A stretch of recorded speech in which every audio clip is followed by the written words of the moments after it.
If you have a cup of juice or coffee or soda, a little early for soda, but whatever you're having, make a blessing with me.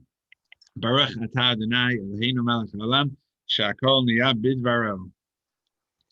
Amen.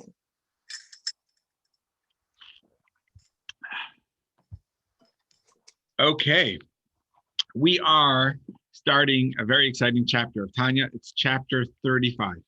Chapter 35 is a new face, it's a new experience of Tanya. We're getting into, I'm going to give you the background of where this chapter comes into play. But I like doing whenever we start a new chapter, at some point, I like just going through kind of just the title or a quick one-sentence summary from Rabbi Shais Taub of how he defines this upcoming chapter. So he says, it's actually a little bigger because chapter 35 begins a new section. So he has one section where he just explains where this chapter is heading and what's in the section. It's chapters 35 through 37. He puts it in a purple. He has different colors for each one. And chapter 35 to 37 begins the purple section that he says, man's ultimate purpose, a dwelling place for God in the physical world. Not only does one derive personal joy by recognizing the importance of the soul's mission in this world, which we discussed in the previous chapters, that you have joy by seeing your mission in the world, but even more so, this is the ultimate purpose of creation, the descent of the soul within the body to affect the physical plane and create a dwelling place for God in the lower realms. That was more just the general synopsis of the upcoming chapters, but just 35 in particular, he says like this: the primacy of physical deed, of action. Why must the soul descend to this world only to battle the evil inclination without end? The deed is what matters, for that alone draws God's light onto the animal soul and body. So in this, one of the main words we're going to be talking about in this chapter is the importance of action, the importance of deed, of how that is actually the whole purpose of why we are here in this world. If you're looking in your Tanya book, it's going to be on page 386. We're not going to delve into the text just yet. I'm going to be giving a little bit of my own summary, some of it that I've researched from other rabbis. Actually, while I was away, no, it happened right before I left town. After our last Tanya class, which was 2 weeks ago, one of the greatest giants of Hasidim, his name was Rabbi Yoel Khan. He passed away at the age of 91 in New York. He was one of the main Hasidim that transcribed all of the Rebbe's teachings from all the years. So the Rebbe spoke, and all of it was written down by this great rabbi, Rabbi Yoel Khan. But it wasn't just that he was a quick writer or he had a good memory. He understood the Rebbe's teachings like no one else. Like, it was an incredible how much he absorbed from the Rebbe's teachings. And he didn't just keep it to himself. His whole life, he was a teacher. Literally for 75 years, since he was a late teen, he was just teaching and teaching. Closer to 80 years. Wow, yeah. He was teaching and writing books of the Rebbe's teachings. He was almost like the window into understanding the Rebbe's teachings. So he just passed away 2 weeks ago. I actually went to visit his grave. He's buried next to the Rebbe and next to my father. We also did my father's unveiling when I was back east just now. But one of his main classes he gave on Tanya. It's in Yiddish, so I'm as much as I can to try to give it over. But he is phenomenal in his level of teaching, and a lot of it is recorded. So I used some from him and also from Rabbi Shais Taub, who also is really good at giving. I know Steve is a big fan of his. So now we're just going to delve into chapter 35. So buckle your seatbelts, and here we go. In this chapter, chapter 35, it's not just a new chapter, but it's actually an entirely new approach of Tanya. Spotlight this so you guys can see me a little bigger. There we go. Okay. The way we started Tanya, we started in the first class by saying that Tanya is a program book. It's a practical book. It's not just meant to have an interesting read. It's supposed to give you instruction, a guide for life. the way we explained it is the Alter Rebbe is like a master putting guidance that he's given to so many people into a text form. And that's what he himself wrote in his introduction, that this is penned from so much instruction that he gave to different Hasidim that came to him in private audience. So it's almost like the Alter Rebbe has become our coach for our spiritual and personal development. And the Rebbe Rashab, we also explained this in the earlier classes in like December 2019, a month or two after we started our Tanya class. We quoted from the Rebbe Rashab, who was the fifth Chabad Rebbe, who died in 1920. He says that Tanya, this book, is like a private audience that we each get with the Alter Rebbe, with the first Chabad Rebbe. So it's almost like each chapter is a different audience where he's giving us different instruction of what's next. So it's not like in one sit down, we are taught everything we need to know. It's almost as they come up, when we're holding by the next level, we come back and we have the next audience to take us from there. Issues as they arise are spoken about. So we came in the first class very confused, not understanding our makeup, not understanding why we feel certain things. We're feeling wrong, hypocritical. Why do some days I have ups, some days I have downs? So he gave us, in the earlier chapters, he gave us a lexicon. He gave us just a general understanding of the dichotomy of two souls and the biology of each of these two souls. Then we learned about different personalities that the way we are made. The tzaddik, which is the perfect, righteous one. The rasha, which is the weak or compromised one. And the beinoni, that in-betweener, which this Tanya is known as the book of the in-betweener. That's the title of our book. The reason why we call it Tanya is just because that's the first word of the first chapter. But actually, it's almost like the Torah portions. They're named after one of the first words of the first verse of that portion. But the Tanya is actually referred to by the Alter Rebbe himself as the book of the beinoni.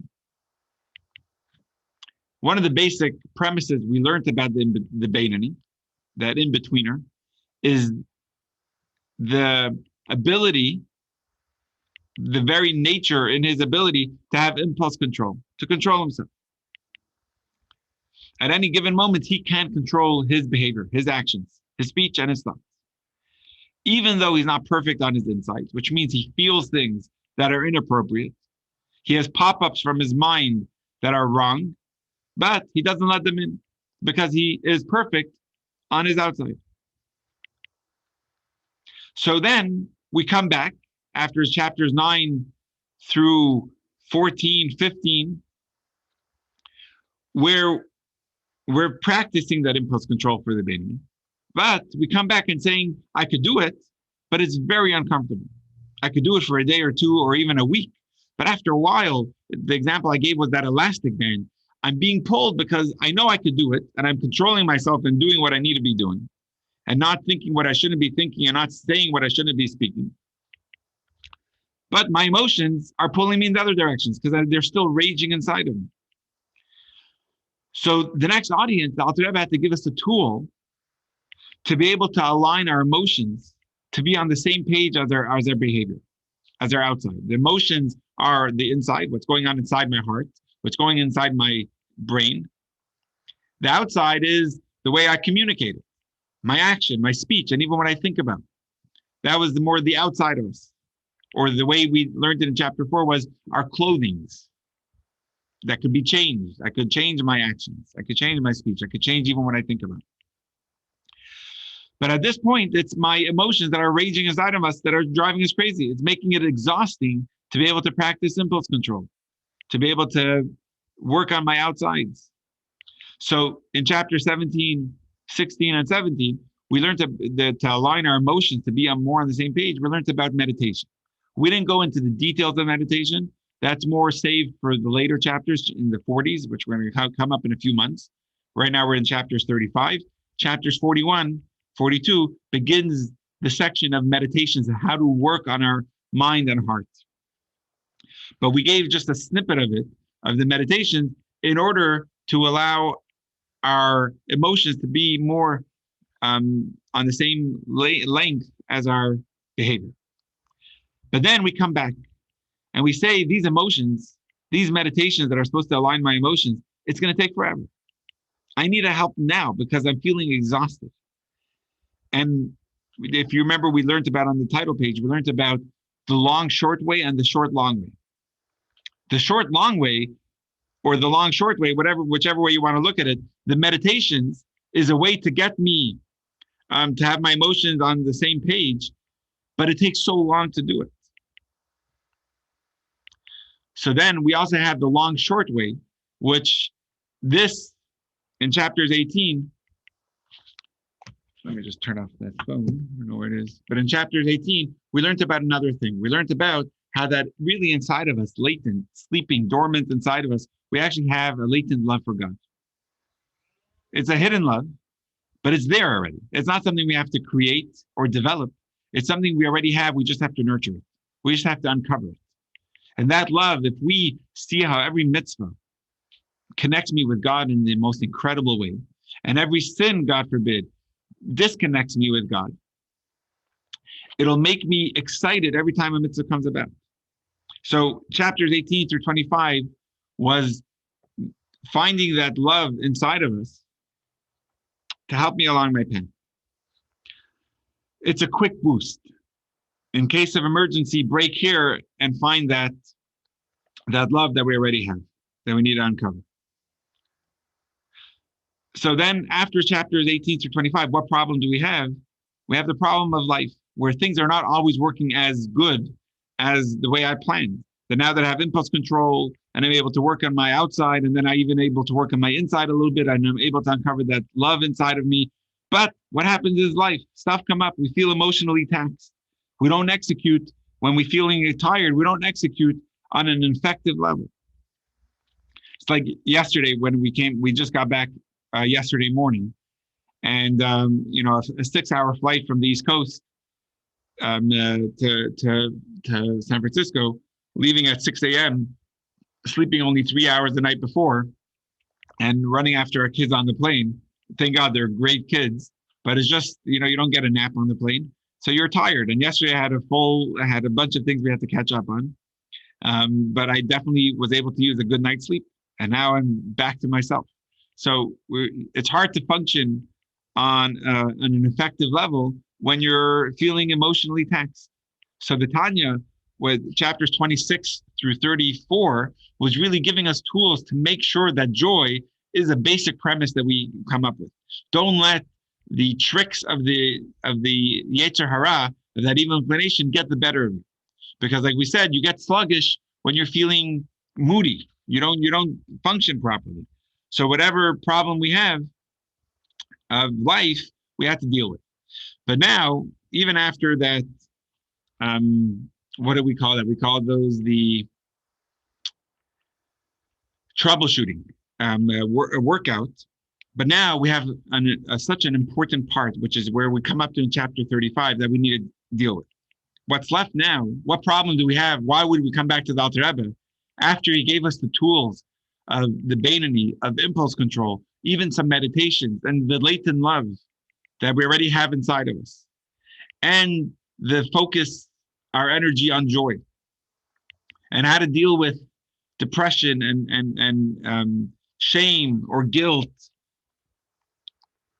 or desensitized feelings that come up in us. We dealt with all of it. But now what's left? What problem do we still have? Why are we coming back? Why doesn't the Tanya stop here? Is because the complaint we have now is actually more of a philosophical one. The problem I have now is that we are questioning the very meaning of what this is all about. Why is this so important? Why do I have to fight that hard to be that Beinoni? I'm on the Beinoni path. I see that it works. I know that it works. I've practiced it. But the reason why I'm coming back is we asked the Alter Rebbe, what's the point of this fight? I'm successful. I'm seeing success. I see the light. I see I see it working. I see your tools being put into effect. But what's the point of doing it all? The Alter Rebbe already defined my goal as behavioral perfection, meaning the Beinoni is not perfect on the inside. His emotions and his Chachma, Bina, and Das, which is his mind, his cognition, is not perfect, meaning he has thoughts and he has feelings that are not appropriate, but he's able to behave perfectly. So he has behavioral perfection, we said, is what the Beinoni is about. But will I ever settle emotional perfection? We kind of had the answer in the past that we're not. You're not a tzaddik. Get used to it. That's not who you are. That's not who you're capable of being. That's a gift that God gave to select you, like Rabbi Shimon Bar Yochai. And we've had this discussion at length in earlier chapters, in chapters 10, which we spoke about the tzaddik. And some of you were a little shocked of saying, "Well, I'm not able to be a tzaddik." And it was a hard feeling for some of us. So we got over that and we started working on the Beinoni. But now with so much fight that we put in and being told that we're not a tzaddik, that means I'm never going to have the blissful experience. I don't get to be fully immersed in the rapture. I'm stuck in my desires. So what's the point? At least if you were to tell me that at the end of the day, I'm going to get this blissful experience. I'm able to have a tzaddik experience. I'm able to be fully connected in a tzaddik level with God. Maybe it's worth it. But if you're saying that my whole life I'm going to be stuck in this battle and I'm still going to have desires, and that's what a Beinoni is about, so I'm questioning the value of all of it. What's the point? So chapter 35, it starts with saying that this is the comfort that the Beinoni should know. So, I'm not going to get into, we're going to get into the text in about 10 minutes. I just want to finish this idea before we go inside. The Tanya has to define for us the meaning of life. This is really exciting. The Tanya is not a book of philosophy. It's not. But this question that we come to the Alter Rebbe in chapter 35 with is, what's the point of it all? The Alter Rebbe has to say, wait, let's understand the meaning behind all of it. Let's understand the meaning of life. Because we need to learn that behavioral perfection is the goal. We need to understand that the Beinoni is not being given modified Judaism. That instead of you getting the real Judaism that belongs to the tzaddik, you're only getting a modified level of Judaism. No, the Alter Rebbe needs to make it clear to us that Hashem enjoys the tzaddik's work, but he enjoys the Beinoni's work even more. It's not that the tzaddik gets the main cake, or the tzaddik is like the dessert by God, and we are just like the after party. No. The battle of the Beinoni is the entire point of Judaism. So hold on one second. Me and you, we are Beinonis. At least we have the natural potential and ability to be a Beinoni. By birth, God created us Beinoni-like. But don't think, wait a minute, that means I don't have a chance to be a tzaddik. Why should I fight my whole life in a struggle to be a Beinoni? So the Alter Rebbe is going to make it clear to us in chapter 35, the purpose of life. That the Beinoni's pursuit is the whole purpose of why God made a world, of why we're here. Even the tzaddik needs to know this, because he could get stuck in his rapture and lose the point of why God made us. So the chapter begins that we need to delve into the verse that the Alter Rebbe quoted in the opening, in the title page. He calls this the book of the in-betweener. How to understand the meaning of the verse. And the verse I'm just going to quote in Hebrew and translate it in English.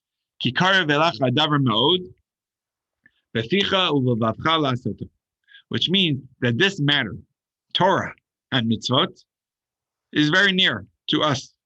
Very near to us. Very close, very easy for us to fulfill. In our mouth, in our heart, that we can do it. So what we're going to try to now understand and emphasize in this chapter is the power of doing it. the importance of action. So the Tanya begins in chapter 35 by saying this is the comfort of the Beinoni. Meaning for the Beinoni who feels an existential angst of why am I here? What am I doing? I've been working, following, trusting the Alter Rebbe's path of being a Beinoni, but at a certain point you question, what's the point of it all? So it begins by quoting a verse from Solomon. And the way this verse from Solomon is being analyzed by the Zohar. We know Solomon was a great Jewish king. The Zohar wrote a book of spiritual mysticism, quoting different verses of the Torah and analyzing them. So this is a quote from the Torah analyzed by a specific personality in the Zohar. He was known as the Yenuka. The Yenuka was almost like a child who a precocious child that appears in the Zohar asking questions on verses. So the verse says, and from Solomon, the verse says that a wise man has his eyes on his head or in his head. Not sure. I have to look it over. So the question the child in the Zohar asks is, and wait a minute, and a non-wise person, where does he have his eyes? Don't we all have our eyes in our head? So the Zohar analyzes and answers and says that no. What it means is that the wise person, the wise man, has eyes that are watching over his head. Not eyes in his head, but eyes watching over his head. So that's basically what we're going to be. That's just an introduction to the chapter. And this is the one of the main points is as follows. We know that a lamp in the Solomon, he compares us souls to a lamp. But over here, we're going to get a lot more in depth. We know a lamp has three parts to it. And let's see if anyone knows. I'll say the first two and tell me if you can tell me the third. A lamp has the oil, the fuel. A lamp also needs a wick to draw the oil through. And anyone knows what's the third part of the lamp? Oh, you're muted. Say again? Flame, the flame. Exactly. Flame. Very good. You need the flame. That's the whole point of it. So you have the oil, the fuel, you have the wick, and then you have to have the flame. In more of a spiritual sense, the lamp, the way God made the lamp is to parallel the way it is in us. The oil, the fuel are the mitzvahs that we perform. The wick is the body, because through the body, it draws the mitzvahs through. And the flame is the godly light, or in Hebrew, the Shekhinah, that is generated by us doing the mitzvahs. So once again, we have the oil, which are the mitzvahs. We have the body, which is the wick, that draws the mitzvahs through, that is the fuel, that draws through the body. And then what do we ignite? We have that godly light that is generated by our performance of the mitzvah, meaning by the body's performance and action. In the mitzvah, we're bringing this godly light or God's Shekhinah into the world. So it's a little different than what I told you before. In chapter 19, we actually quoted this verse, but we said that the flame is the godly soul. Over here, it's actually referring to the godly light that is drawn through our body. Because, and here's the last point I'm going to say before we analyze and study in the text. I wanted to break up the class half and half. So the first half an hour is more just a general outline, but then we're going to, the second half from around 10 a.m., I want to study the text. So just to finish this last point over here, the body, what's the body good at? The body is good at perceiving what's physical.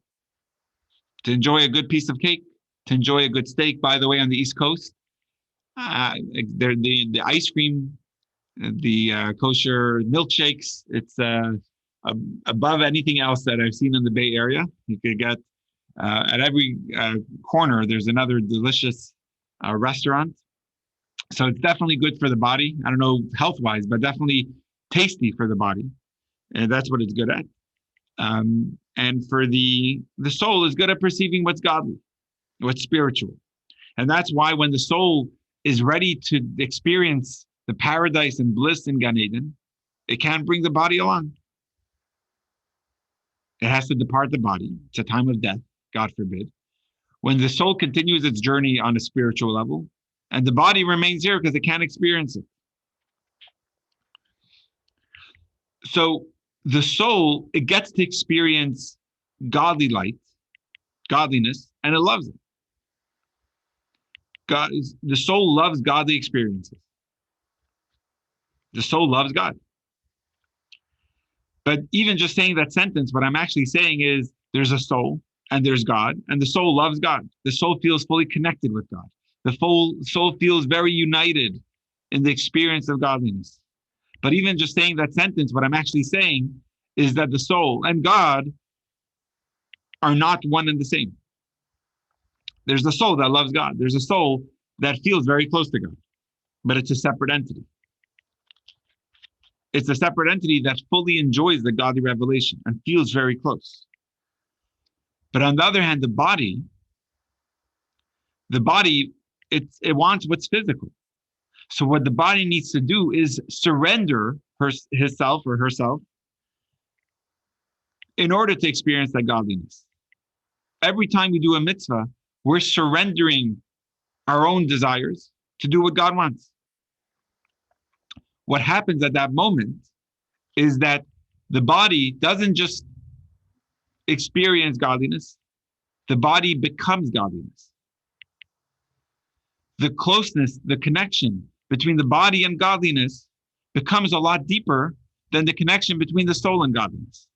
Because the soul remains herself, the soul that loves God, that loves godly experience. But for the body, it needs to fully surrender herself to experience that.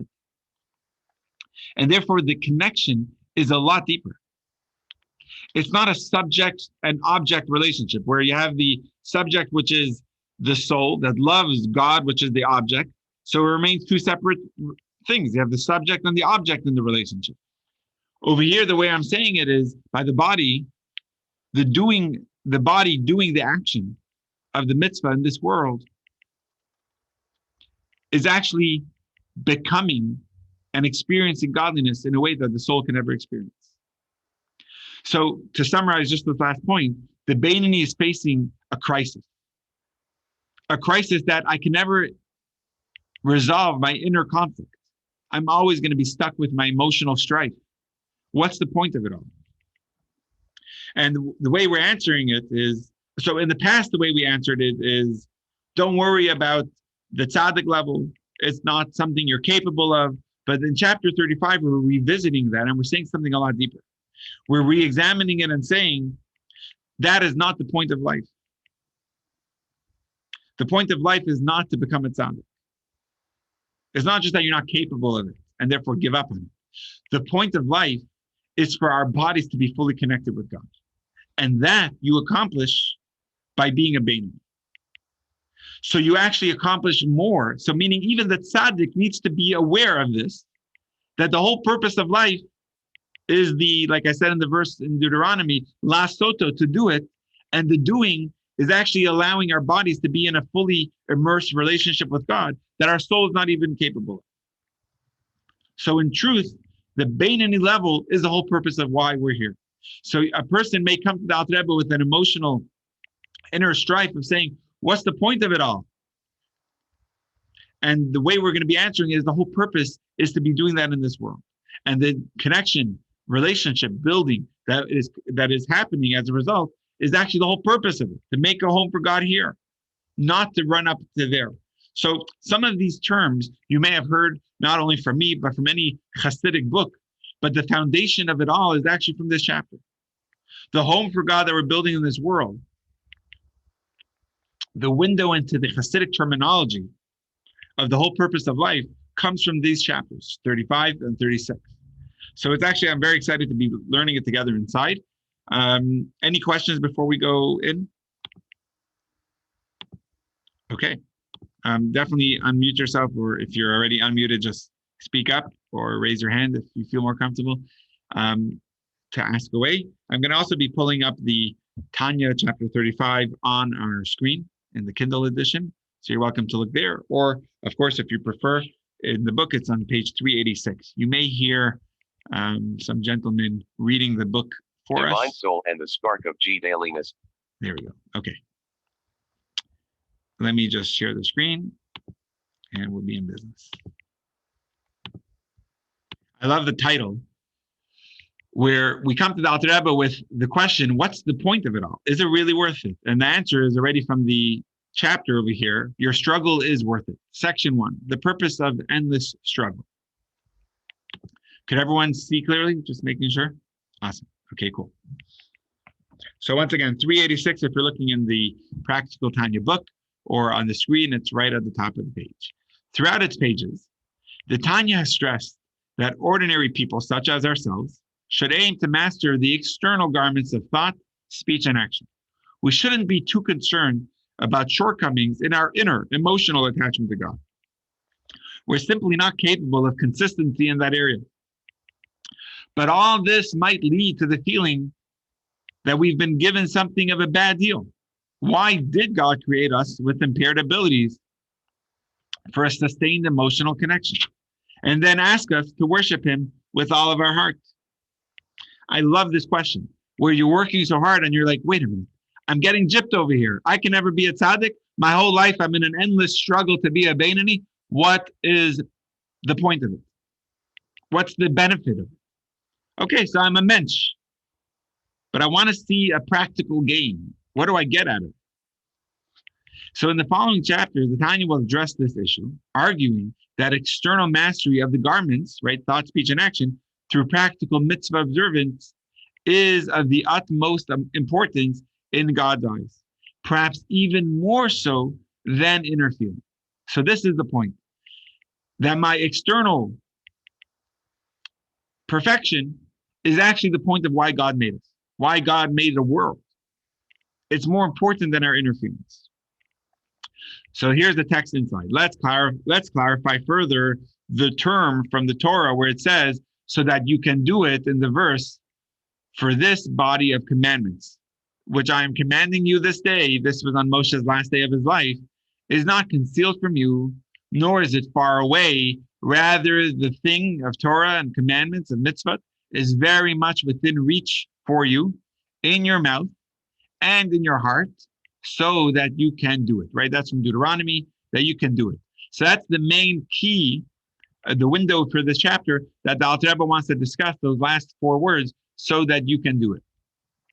In chapter 17, we explained that the verse, in your heart, that you may do it, requires us to have a minimal level of love for God, sufficient only to bring about the practical observance of the mitzvahs. The body of commandments are naturally in your heart, but only sufficiently that you can do it. No more than that. So we are left with the question, why did God give most of us just enough love to do mitzvahs and not more? We want all the way. So let's try to get some minimal insight into this reason for which the Beinanim were created in this way.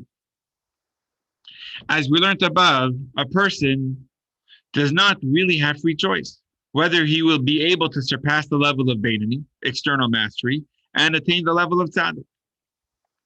We learned that in chapter 14, right? That most of us, our whole life, is to be a Beinani. That's the reason why God created us, not to be a tzaddik. So if that's the case, why has God created most of us in a way that we cannot rid ourselves of our evil? I remember when we learned this inside, we had a lot of questions of why can't I just be a tzaddik? So that's the question we come up to in this chapter, where the Beinani is working hard, day in and day out, constant control, and also working a little bit on his emotions, but feeling exhausted and troubleshooting along the path with different nachas problems or financial restraints or guilt or shame or hypocrisy, prayer problems that come up, all these things that come up. I'm working through it all. But at a certain point, you want to say, wait a minute, what's the point of it all? So here's the beauty. And we need some insight into why the divine souls of Beinanim, me and you, came down into this world to be enmeshed with an animal soul from Klipa and Sidra Achim. right? We're totally tangled. Every day we're almost in a dance. Every day, stuck in the confines of the klipa and trying to get at her. So God could have created us in a way that the divine soul and animal soul each had independent access to the body. But what he actually did was to enmesh the divine soul in the animal soul. The result is that a divine soul wants to access the body and must do so through the medium of the animal soul. But what's the point of that for a Beinoni? The divine soul has to suffer enmeshment in the negative forces of Klipa, and for no apparent benefit, since it will never influence the animal soul substantively. There seems nothing to be gained.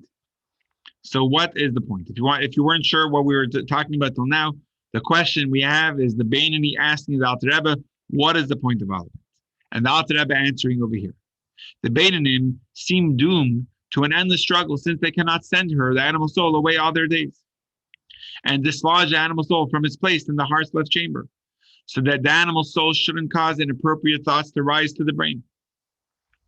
For in the case of the Beinonim, the deep core of the animal soul from Klipa remains as strong and as powerful as when they were born, right? Most of us, our animal soul doesn't quiet down. We think, it's funny, when a kid is 18, they're saying, okay, now I'm a teenager. I have all these things, but when I finally settle down and I graduate my college degree and I settle down with a job, then I'll be able to put my pettiness and my emotional desires on the side. I'm able to grow up. And then that happens and they don't grow up and they're like, you know what, when I get married, then I'll really grow up and I'll really put aside all my immaturity or put aside all my desires that are inappropriate. And then they get married and they're still stuck in the same thing, right? We all know this. So the animal soul doesn't subside. So the question the Beinoni is still asking is, wait a minute, what's the end over here? This is my whole life. We're like 8 lines from the bottom, and it is only that the animal soul's garments of impure thought, speech, and action are unable to influence the body due to the Beinoni self-mastery, as explained above in chapters 12. So the Beinoni has self-mastery, so it neutralizes the animal soul's garments of impure thought, but inside the heart and inside the mind, the animal soul is still raging, and that doesn't go away. And therefore, throughout life, we always, even a Beinoni, has pop-ups that they choose not to open.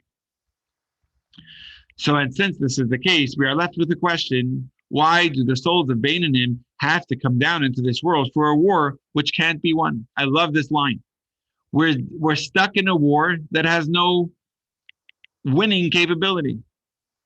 For a futile struggle, God forbid, to battle in vain with the impulse to evil all their days, unable to prevail.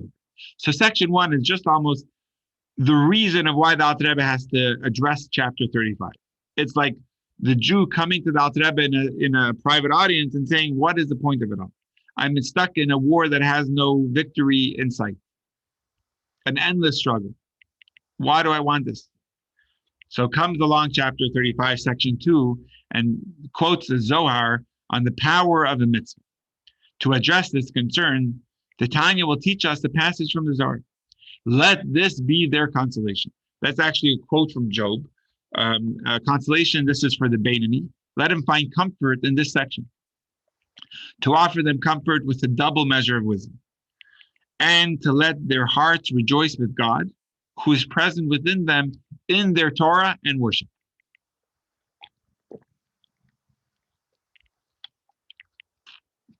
We first need to examine a teaching of the inspired child, or like I told you before in Hebrew, it's called the Yenuka in the Zohar. Parshas Balak, we had the Torah portion a few weeks ago, on the verse from Solomon in Kohelet, or in English it's Ecclesiastes, who says, a wise man has eyes in his head. Quite an odd phrase, because the Zohar asks, right, the inspired child would ask, in what other place would a man's eyes be? Might they be in his body or in his arm? Such that Shlomo, the wisest of all men who wrote this verse, is letting us know otherwise, that it's actually in our head. Where else have you ever seen eyes if not in our head? So that's the Zohar simple question. Rather, the Zohar answers, the verse definitely has the following implication. So this is now a quote from Zohar. We have learned, and actually it's the Hebrew is actually Aramaic now, that a person should not walk 4 cubits with his head uncovered. Right? Men wear yarmulkes, kippas. What's the reason? Because the Shekhinah, divine presence, rests on his head. And the eyes and words of every wise man are on his head. Meaning to say, he is focused on that which rests and remains on his head, upon the Shekhinah. So just to explain this section of the Zohar, because it actually continues, but just to break it up a little bit, it's going to be a quote till the bottom of the page. So just to break it up, what we know so far is the reason why we cover our heads is because above our heads, there's a Shekhinah. And we want our focus to be on that, of the Shekhinah that rests on his head. So the eyes, which means the spiritual eyes, our words and our focus of any wise person, what is their focus on? On the Shekhinah that is above their head.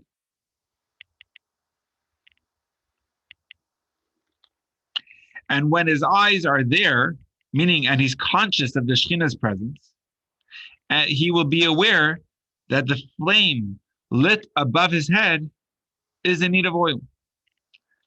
Since a person's body is a wick, with the flame lit above it. And King Shlomo, Solomon, shouts out to us, don't allow oil to be lacking from your head. Because the flame on his head needs oil. And the oil refers to good deeds done by the person. And it was concerning this concept that the verse says, a wise man has eyes in his head. And this is the end of citation from the Zohar. I'll just be quiet for a couple seconds just to let these deep words of the Zohar sink in. And then obviously that Tanya will unpack it for us and I'll explain it a little bit also, but just to submerge these words, let them settle in.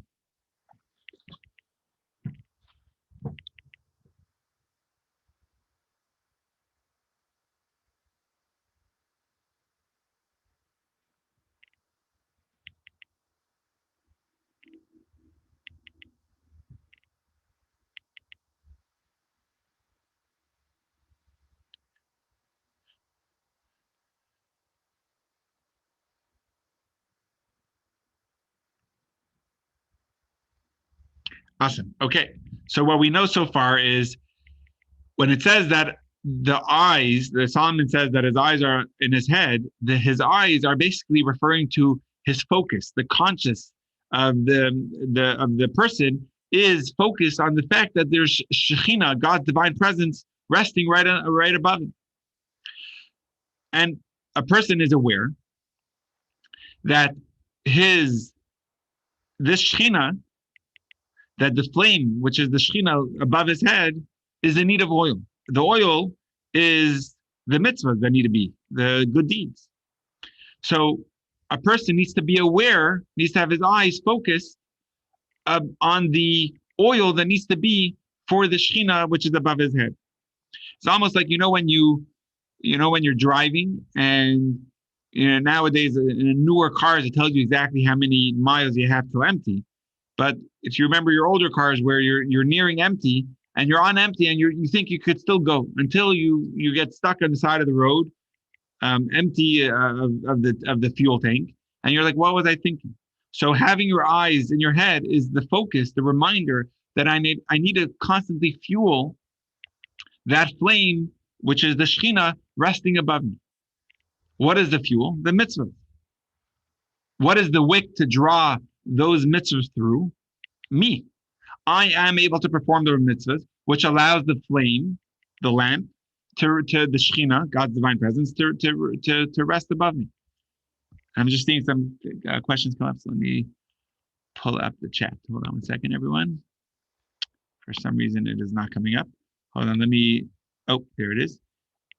Does eyes in his head mean spiritual eyes? Yeah, so I think, very good, Mrs. Berger, it's It means our conscious, exactly. It means our focus, our consciousness. That has to be our eyes, meaning our spiritual eyesight, needs to be focused on the flame that is above our head. Meaning a wise person, the reason why we wear a covering is to remind ourselves that there's always God above us. There's always the Shekhinah above us.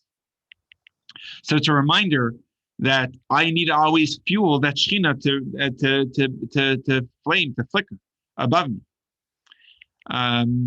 Yeah, good point. Thank you. And let me just see, did I miss? I haven't been looking in the book. Okay, so far I don't think I missed any tidbits or Hasidic insights over there. Okay. So the Tanya now begins to unpackage the lesson here. So this is the main point that I wanted to get to in this class. Let's clarify this analogy, where the light of the Shekhinah is compared to the light of a candle, which won't shine and grasp its wick without oil. Right? You have the Shekhinah, and it needs the mitzvahs to fuel the wick in order to grasp the flame. So too also, just as the wick, okay, let's see it inside. In the same way the Zohar explains, the Shekhinah won't rest on a person's body, which is compared to a wick, except through good deeds, mitzvahs exclusively. The implication here is that the soul alone, despite the fact that it is a piece of God above, which we quoted in the beginning of chapter 2 on page 44, does not suffice to provide oil for the wick, to cause the Shekhinah to rest on the body. And just to finish the section with a question, but if the soul is actually a piece of God, shouldn't that be enough to cause the Shekhinah to rest on the body? So I'm not going to yet focus on the question. I just want to focus on the point here. That is, the main point that we're discussing is that in order for the fuel to cause the Shekhinah to be a flame, the oil to allow the Shekhinah to be alive above our head, in order for that to happen, you need the wick. The wick is what's causing it. From the metaphor of the wick, it's actually referring to the body. A soul on its own can't do those mitzvahs. A soul on its own can't provide that oil to ignite the flame, the Shekhinah above us. It needs to be done through the body. So going back to the verse that we began this section, that we began in the chapter, that this matter that Moshe is talking about in Torah and Mitzvot on the last day of his life is very near to you, in your mouth, in your heart, so that you can do it. The you can do it part, where is the action based? Where is the whole action capable of taking place? Only in this world. Only through the body providing, drawing that oil, the mitzvahs, into the flame, into the Shekhinah. So that's the quote from the Zohar talking about the Solomon, the eyes in our head, that it's referring, everyone has eyes in their head, but it's referring to keeping your focus, your consciousness on realizing that it is up to us to allow that fuel, that Shekhinah, that Shekhinah to be ignited above us. How is that happening? Through the oil, through the mitzvah. So it's up to you to provide that oil to ignite that flame. So that's why a wise person always has his eyes in his head to realize that it's up to him to cause that oil to ignite that flame of the Shekhinah above us. Does the head covering apply to women too, based on this reading? You know, that's a good question. I think, if I'm not mistaken, very good question, Mrs. Berger. Men need that reminder constantly so that we know that there's the flame above us. Women naturally have that the cognition, that understanding, that they have the flame, the Shekhinah above them. That's the way I understand it. But good question. I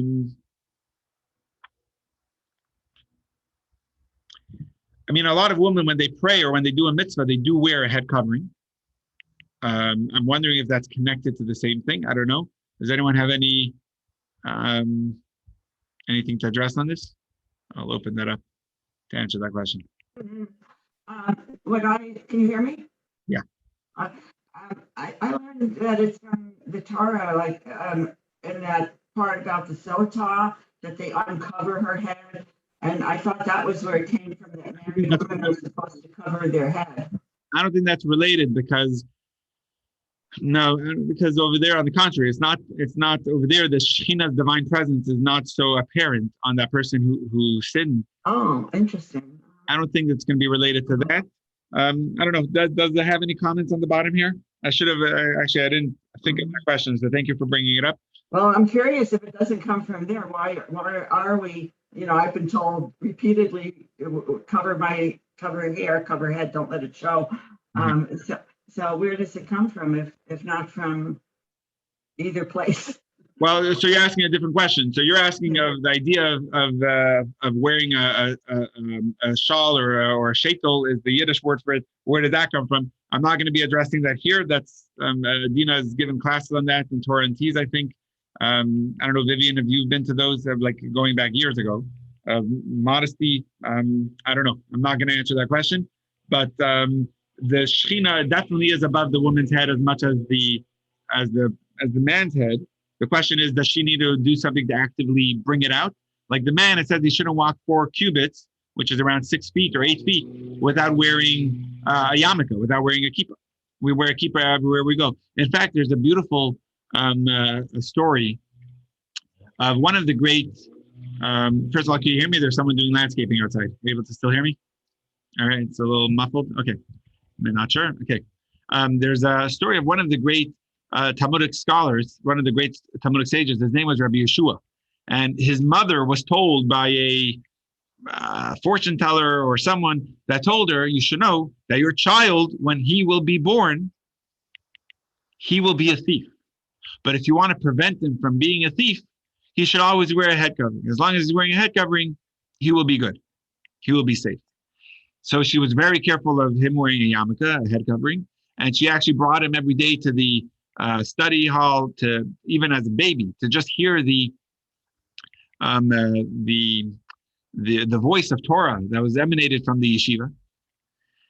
And in fact, the praise that his teacher gave this great Rabbi Yeshua when he got older was, fortunate is your mother. Like, you came from a great stock of a mother that took such good care of you, that from a young age already brought you to the study hall, that you should be guided in this path. But one day, the way it has it is, either she nursed him under a tree or she was feeding him under a tree, and his yarmulke fell off.